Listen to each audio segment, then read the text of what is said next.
Welcome to another episode of Drills with CD with me, Kerry Daniel, and I got my guy Brady Jones back here to help me out.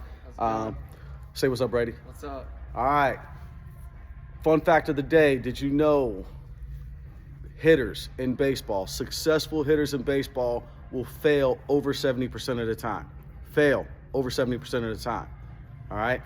So, let that play on your head and figure out some ways to deal with all that failure. Dealing with adversity will help you be successful, not only in baseball, not only in other sports you do, but in life in itself. All right. Today's drill, we're going to talk about, give you a drill that I learned, when I was doing some work with the Texas Rangers at their instructional ball a few years back. Their infield coach grabbed a baseball, regular baseball, and he had other balls that had tape around it. And what they do when they toss is they focus on throwing the baseball with four seams. And most kids, have trouble. They start grabbing the ball like this, or they, a lot of kids want to throw it on the, I like to call the railroad tracks because they're right next to each other, like to throw on the railroad tracks. Well, we call that a two-seam ball. A two-seam ball is not going to give you a whole lot of control, all right? We want to work on throwing a four-seam ball. So what we want to look for in the baseball is we don't turn the ball to the side and you see it makes a C, all right? And if you go the other way, it makes a backward C. And we want to take our fingers on that C or backward C and take our fingers across those two seams up here, all right? And our thumb sits down at the bottom. That is a four-seam fastball, pitch, whatever you want to call it. We want to throw it four seams. This gives us more control and accuracy on our baseball. So we spend a lot of time working on throwing four seams with older guys because a lot of kids come up and they're not throwing four seams, they're just throwing baseballs. So how can you be better at throwing four seams? Well, even with kids that throw four seams, a lot of times what they do is they think they're behind the ball when they throw, but they get on the side of it and their ball starts to twist. So when they throw the baseball, the rotation goes sideways. We want that rotation to go up and down.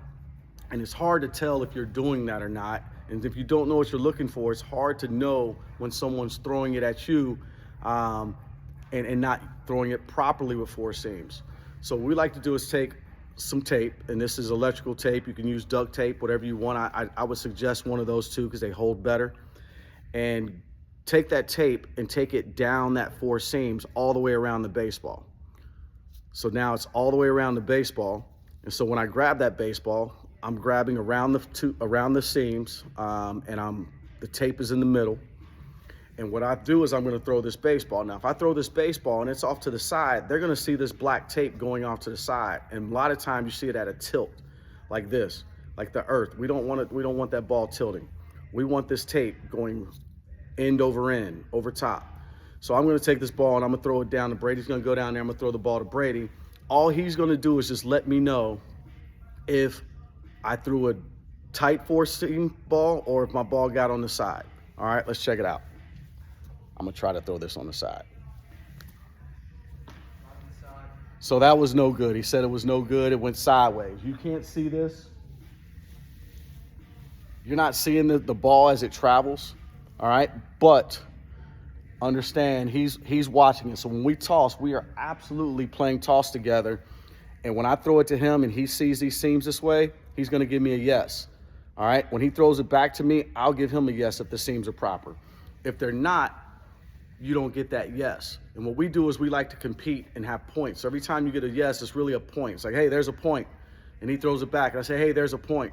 All right.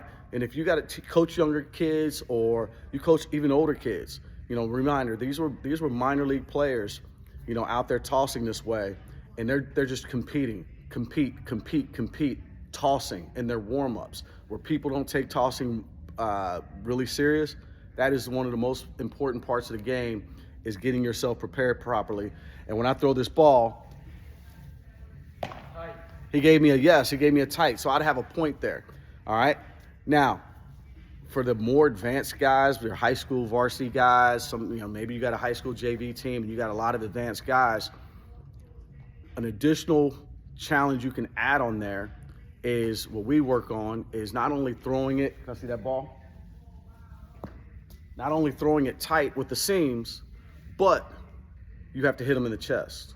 So you get 1 point if the ball's end over end, but you also get an additional 2 points if you hit them in the chest, if they catch it here. If they catch it here, no 2-point bonus, just 1 point if they throw it end over end.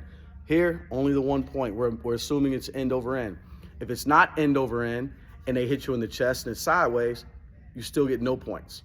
It has to be end over end to get anything, and whether you hit them in the chest or not doesn't matter, because we want to work on throwing a 4-seam ball, hitting guys in the chest. All right? Just an easy drill for you to do with your team and your players, finding ways to compete, whether they're 6 years old, 12 years old, 20 years old. This is a great way to maintain that and develop good control and accuracy. Until next time, we'll see you.